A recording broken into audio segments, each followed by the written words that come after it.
అందరికీ నమస్కారం. ఈనాటి కథ విశ్వమానవుడు. రచన సింహప్రసాద్. పఠనం శ్రీనివాసరావు పోలుదాసు. ఈ విశ్వమానవుడు కథ 2010లో Sri Chandra farms and resort India limited Navya weekly సంయుక్త నిర్వహణ కథల పోటీలో తృతీయ బహుమతి పొందిన కథ. అలాగే ఈ కథ కన్నడంలోకి అనువదించబడింది. వినండి. విశ్వమానవుడు కథ.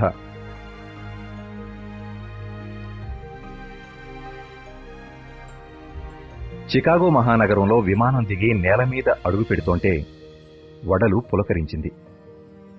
ఇది 110 ఏళ్ల క్రిందటి వివేకానందుడు అడుగుపెట్టిన పుణ్యగడ్డ అన్న భావన నన్ను నిలువునా కుదిపేసింది. ఎక్కడి కన్యాకుమారి, మరెక్కడి చికాగో. హిందూ మత ప్రతినిధిగా భారతీయ వేదాంతం గురించి యావత్ ప్రపంచానికి తెలియజెప్పాలన్న మహత్తర లక్ష్యంతో జేబులో రూపాయి లేకుండా ఇక్కడికొచ్చిన ధీశాలి ఆయన. అమ్మో, ఎయిర్పోర్ట్ ఎంత పెద్దదో చూడండి, నా భార్య రమ అంది. అదేం గొప్పగాదు గాని స్వామి వివేకానంద సర్వమత సమ్మేళనంలో పాల్గొనడానికి ఇక్కడికే వచ్చారు. పాశ్చాత్య దేశస్థుల్ని సోదరీ సోదరీమణులారా అని సంబోధించి సమ్మోహనపరిచింది ఇక్కడే. అలాగా? చుట్టూ మరింత విస్మయంగా చూస్తూ అంది. ఆ నేల, ఆ గాలి ఏదో పరమార్థం చెబుతున్నట్టు అనుభూతికి లోనైంది. కన్యాకుమారిలోని విగ్రహము, సముద్రంలోని ఆ కొండ, దానిమీద ధ్యాన మందిరం గుర్తొస్తున్నాయండి. Really great man. ఆయన సమర్థత, సంకల్పబలం, సత్యనిష్ట అనితర సాధ్యం. వీసా చెక్కింగ్లు, లగేజ్ స్కానింగ్లు అయ్యాయి. సూట్ కేసుల్లోని పచ్చళ్లు, తినుబండారాలు చెక్కింగ్ అధికారుల దృష్టిలో పడనందుకు పొంగిపోయింది. కనెక్టింగ్ ఫ్లైట్కి లగేజీ హ్యాండ్ ఓవర్ చేసి చెరో లగేజ్ ఈడ్చుకుంటూ మా గేట్ దగ్గరికెళ్తుంటే ఒక విదేశీయుడు పలకరించాడు. మే ఐ హెల్ప్ యూ అంటూనే చొరవగా రమా బ్యాగ్ అందుకున్నాడు. రమ చీరవంక అభినందనపూర్వకంగా చూస్తూ, you are looking great, your India is great, your Taj Mahal is great అన్నాడు. నా భుజాలు ఉప్పొంగాయి. Yes, our culture is great, ours is the oldest in the world. Do you know our Vedas Gita? I know Kishan. Yes, Krishna. He only preached Gita. God's words are relevant even today to all people of all countries. అతగాడికి ఎంత అర్థమైందో తెలియదు కానీ 10 నిమిషాల పాటు ఏకధాటిగా దంచేశాను. అతడు మా పరిచయం కలిగినందుకు సంతోషంగా ఉందని చెప్పి బ్యాగ్ రమకిచ్చి మరో పక్కకెళ్ళిపోయాడు. అక్కడి బడిపిల్లల బుర్రలు తినడం చాలేదా, ఎక్కడా ఉపన్యాసాలు ఇస్తున్నారు? జననీ జన్మభూమిచ్చ స్వర్గాదపి గరీయసి అన్నారే. జన్మభూమిని తలుచుకుంటే చాలు నా గుండెలు ఉప్పొంగిపోతాయి. అలాంటి పుట్టిన గడ్డకి దూరం కాకూడదురా అని నెత్తి నూరు కొట్టుకున్నాను. నీ కొడుకు తలకెక్కితే కదా. రేపటి నుంచి అబ్బాయి మెదడు తింటారు కాబోలు. ఇదిగో ఇప్పుడే చెప్తున్నాను, వాడు బాధపడేట్టు ఒక్క మాట అన్నా నేను ఊరుకోను. ఊరికే నేను మాత్రం ఎందుకంటానే పిచ్చిదానా? మీ మాట కాదని అమెరికా వచ్చాడని మీకు కోపం. గ్రీన్ కార్డుకి అప్లై చేశాడని తెలిసినప్పటి నుంచి ఆలు ఊలు తప్ప మాటలే లేవు కదా. సరిసర్లే, ఇదిగో ఇదే మన గేట్. చెక్ ఇన్ అయ్యాం. చార్లెట్ వెళ్లే విమానంలో కూర్చున్నామన్న మాటే గాని నా ఆలోచనలు మాత్రం వెంకట్ చుట్టూతే తిరుగుతున్నాయి. మా అబ్బాయి అని చెప్పడం కాదు గాని వెంకట్ చాలా తెలివైనవాడు. లెక్కలంటే ఎంత ఇష్టమో చెప్పలేను. ఐఐటి గురించి నాకు తెలియదు గాని వాడు తెలుసుకున్నాడు.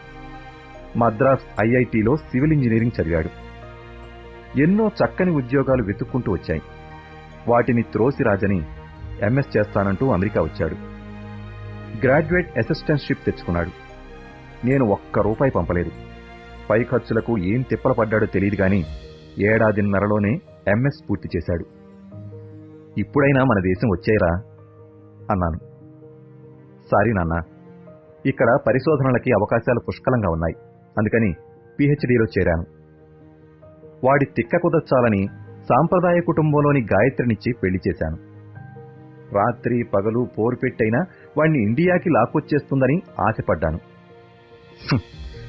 అమెరికా వచ్చాక తను తందాన తానైపోయింది. గ్రీన్ కార్డ్కి అప్లై చేసినట్టు చెప్పాడు.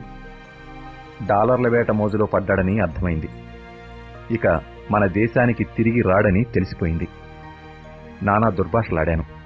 మా కడుపున చెడబుట్టావన్నాను. నీ మొహం చూడనుగాక చూడను అని కూడా అనేశాను.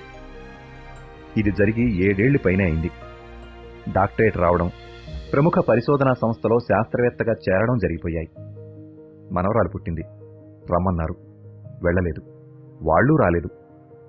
వారానికోసారి మాత్రం టెన్షన్గా ఫోన్ చేస్తారు. రమతో కబుర్లు చెబుతారు. నా గురించి అడుగుతారు. బిజీగా ఉన్నానని చెప్తుంది. కారణమేమిటో వాళ్లకి తెలుసు, నాకు తెలుసు. అమెరికా చూద్దురుగాని రండి అని మొదట్లోనూ, మనవరాలను చూద్దురుగాని రండి అని తర్వాత కొడుకు కోడలు కోరుతూ వచ్చారు. ఈ మధ్య మనవరాలు కూడా ఆ పాట అందుకుంది. తర్వాత వస్తాం అంటూ వాయిదా వేస్తూ వచ్చాం. ఏడాది నుంచి రమా పోరు ఎక్కువైంది. మీరిలాగే భీష్మించు కూర్చుంటే నేనొక్కదాన్ని వెళ్ళిపోతాను అని బెదిరించేదాకా వచ్చింది. వాడే పెళ్లాం బిడ్డలతో రావచ్చుగా, పసిదానికి ఇండియా చూపించొచ్చుగా అనేవాణ్ణి. 4 నెలల క్రితం నాకు హార్ట్అటాక్ వచ్చింది. వారం రోజులు ఆసుపత్రిలో ఉండాల్సి వచ్చింది. ఇంట్లోని ఫోన్ లిఫ్ట్ చేయట్లేదేంటి? అంతా ఓకేనా అంటూ కొడుకు కోడలు గొడవ పెట్టారు. నిజం చెబితే కంగారు పడతారని బంధువులింటికెళ్లామని అబద్ధమాడాం. వాళ్ళు నమ్మినట్లేరు. మమ్మల్ని అమెరికా రమ్మంటూ ఒత్తిడి మాత్రం పెంచారు. రోజు అబ్బాయి కలలోకొస్తున్నాడండి. వాణ్ణి చూసి 7 ఏళ్లయిపోయాయి అంది రమ కళ్ళనీళ్లు పెట్టుకుని. మనవరాల్ని చూడాలని, తనకి చందమామ కథలు వినిపించాలని ఎన్నో కోరికలు నాలో మొలకెత్తాయి. నా గుండె బలహీనపడిందని తెలిసిపోయింది గనక ఇంకో అటాక్ రాకముందే అందర్నీ చూసి రావాలని బలంగా అనిపించింది. రమతో చూచాయిగా చెప్పానంతే. వెంటనే వీసా కావలసిన ఏర్పాట్లు చేసేశాడు వెంకట్. ఆ పైన విమానం టిక్కెట్లు పంపేశాడు. అదంతా నెమరు వేసుకుంటూ నాకు తెలియకుండానే నిట్టూర్చాను. చిత్రంగా చూస్తూ అంది, మీకు బొత్తిగా రావాలని లేదు కదూ? నా పట్టు మీదే వచ్చారు కదూ? నిజంగానే రావాలనిపించిందే. డాలర్లు తింటూ, డాలర్ల గాలి పీలుస్తూ, డాలర్లలో నిద్రపోతున్న నీ కొడుకు వైభోగం చూడాలనిపించింది. మీ ఎత్తిపొడుపు మాటలిక కట్టిపెట్టండి. అబ్బాయి వింటే బాధపడతాడు. ఎక్కడున్నా వాళ్ళు సుఖంగా ఉంటే అంతే చాలు. నిజమెప్పుడూ నిష్ఠూరంగానే ఉంటుంది. మరి వాడి దేశాన్ని పట్టుకుని వేలాడుతోంది డాలర్ల కోసమే కదా. కారే రాజులు రాజ్యముల్ కల్గవే అని చిన్నప్పుడు చదివిన పద్యాన్ని గుర్తు తెచ్చుకుంటే బావుణ్ణు. మిమ్మల్ని కరిపే కన్నా తేనె తుట్టు మీద రాయి వేయడం మంచిది. మొహం తిప్పేసుకుని విండోలోంచి మేఘాల వంక సీరియస్గా చూస్తూ ఉండిపోయింది. నవ్వుకున్నాను. తిన్నాక రుచి ఎలా ఉందో నువ్వే చెబుతావులే. చార్లెట్ విమానం దిగాం. లగేజ్ లాంజ్ వెతుక్కుంటూ వెళ్లేసరికి అబ్బాయి, అతడి మిత్రుడు మా లగేజ్ కలెక్ట్ చేసుకుని ఎదురొచ్చారు. ప్రయాణం బాగా సాగిందా నాన్న? వెంకట్ మాటలకి తలాడించాను. అలా చిక్కిపోయామేంట్రా అంది రమ వాడి బుగ్గలు పుణుకుతూ. తల్లి కళ్ళకలా కనిపించొచ్చు గాని నిజానికి మా అబ్బాయి కాస్త ఒళ్ళు చేశాడు. పొడవైనట్టు ఉన్నాడు. హుందాగా, ఉత్సాహంగా ఉన్నాడు. మమ్మల్ని చూసి ఏనుగెక్కినంత సంబరపడ్డాడు. మిత్రుణ్ణి పరిచయం చేశాడు.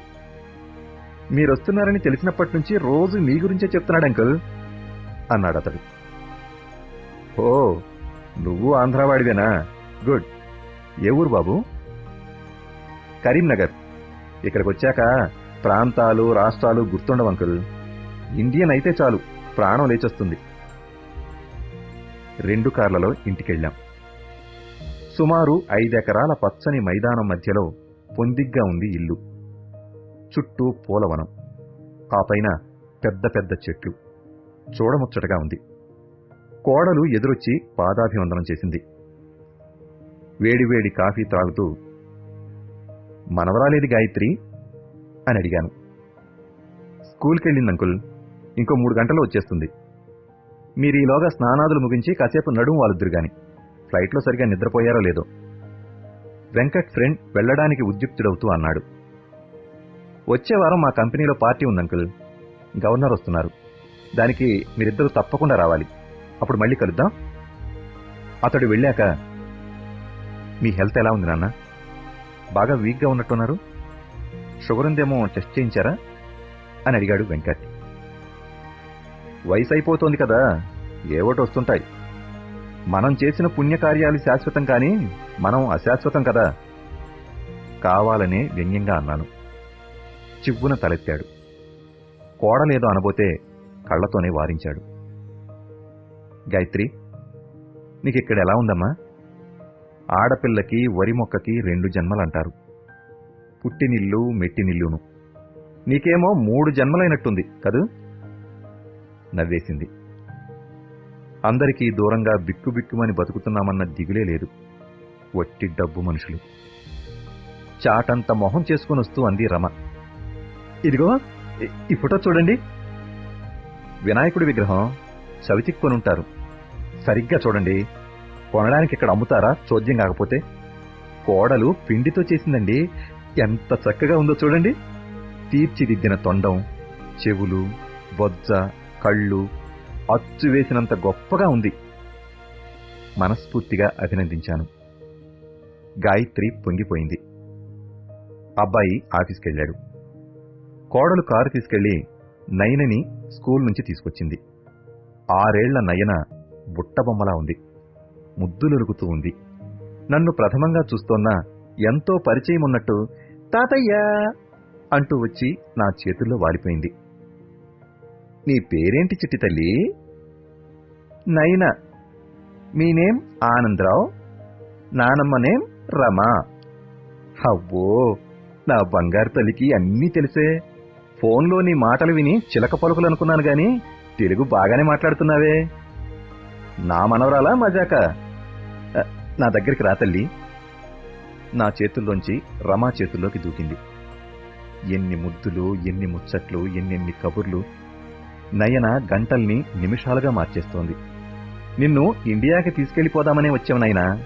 మీ మమ్మీ డాడీ ఇక్కడుంటే ఉండని గాని నువ్వు వచ్చేసాయి. మన దేశం వెళ్ళిపోదాం. వింటర్ హాలిడేస్ లో ఇండియా చూపిస్తానని డాడీ ప్రామిస్ చేశారు. మీ ఇల్లు, మీ ఊరు, గోదావరి అన్నీ చూస్తాం తాతయ్య. గోదావరి కూడా తెలిసిందే? ఆశ్చర్యపోతూ అన్నాను. కళ్ళు తిప్పుతూ అంది. డాడీ ఎన్ని కథలు కబుర్లు చెప్తారో. గోదావరి మీద కాటన్ డ్యామ్ కట్టాడు కదా, అందుకని అక్కడ పండే ప్రతి గింజ మీద ఆయన నేమ్ ఉంటుందని డాడీ చెప్పారు. అవి చెప్పాడు గాని మన దేశం గురించి చెప్పలేదన్నమాట. ప్రపంచం విశాలమైందే. మనిషి ఎదగాల్సిందే. ఎంత ఎదిగినా దేశం ముందు ఒదిగి ఉండాల్సిందే. ఇండియా మన మాతృభూమి. వెళ్ళిపోదాం. చూడ్డానికి కాదు, ఏకంగా అక్కడే ఉండిపోవడానికి. కించిత్ విస్మయంగా చూసింది. You know grandpa, I'm an American citizen. This is my country. పెనుకెరటం బలంగా నా మొహాన్ని తాకింది. తుళ్లిపడి చూశాను. అప్రమకంగా చూశాను. బాధగా చూశాను. ఎక్కడ పుడితే ఆ దేశపు వారవుతారన్నది నిజమే అయినా ఎందుకో జీర్ణించుకోలేకుండా ఉన్నాను. మీ డాడీ మంచి మాటలే నేర్పించాడు పెడసరిగా అనేసి అక్కడి నుంచి లేచొచ్చేశాను. ఒక రోజున మా అందర్నీ గుడికి తీసుకెళ్లాడు వెంకట్. హిందూ దేవుళ్లందరూ ఉన్నారు. భారతదేశపు అన్ని ప్రాంతాల వారు వచ్చారు. వారిలో గుజరాతీలు ఎక్కువగా ఉన్నారు. అంతా సంప్రదాయ దుస్తులు ధరించారు. వారి భక్తి శ్రద్ధలు చూసి పులకించిపోయాను. మర్నాడు తాతయ్య అంటూ ల్యాప్టాప్ తీసుకొచ్చి నా ప్రక్కన చతికిలబడింది నయన. చకచక ఆపరేట్ చేసింది. నానమ్మ నువ్వురా. వస్తున్నా తల్లి అంటూ వచ్చి కూర్చుంది రమ.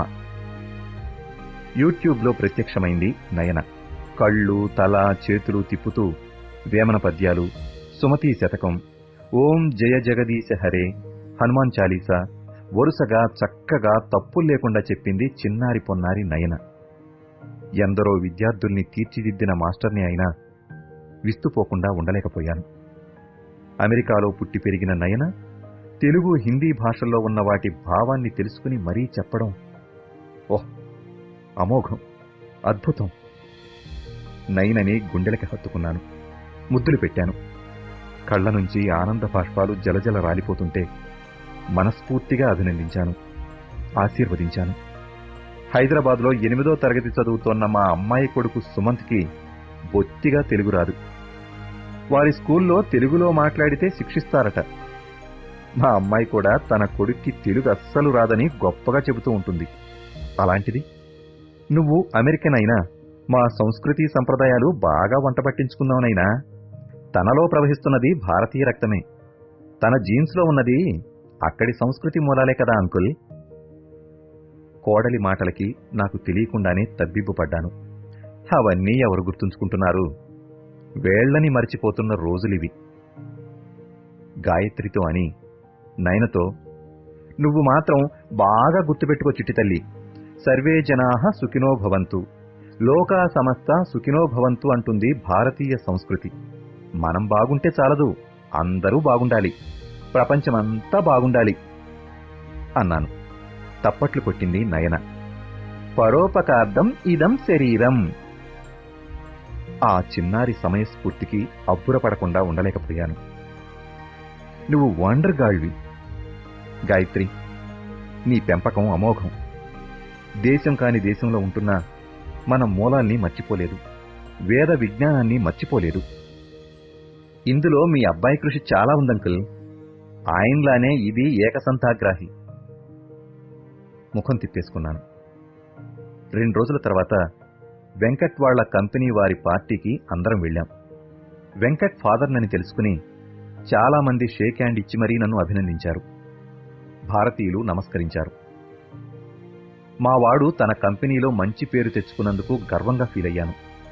కంపెనీ ఎండీ ఉపన్యాసం వింటూనే మ్రాన్పడిపోయాను. వెంకట్ కాంక్రీట్ కన్నా గట్టిది, మన్నికైనది అయిన మిశ్రమాన్ని కనుక్కొని డాక్టరేట్ పొందాడట. ఈ కంపెనీలో చేరాక అహోరాత్రులు తపస్సు చేసి తక్కువ ఖర్చుతో తక్కువ సమయంలో ఆనకట్టలు నిర్మించే డిజైన్ తయారు చేశాడట. దానివల్ల ప్రపంచంలోని ప్రతి నది మీద ఎన్నో ఆనకట్టలు నిర్మించి లక్షల కోట్ల ఎకరాలని సస్యశ్యామలం చేయొచ్చట.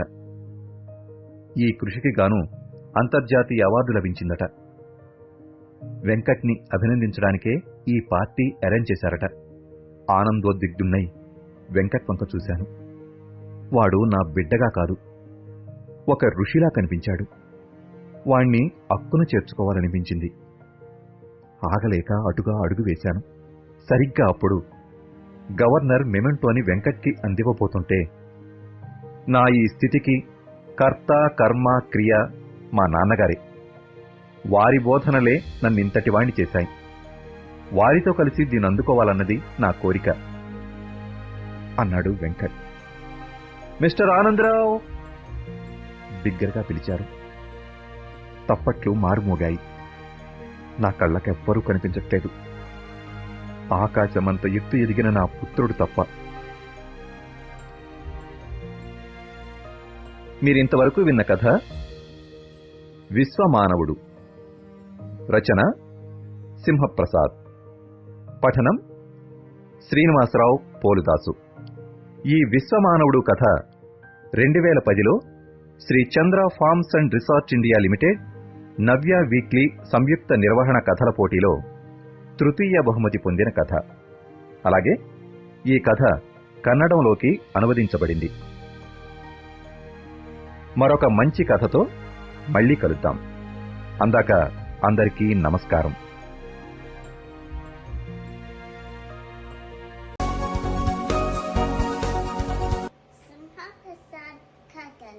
If you like my Gata stories, give a like, share, and subscribe.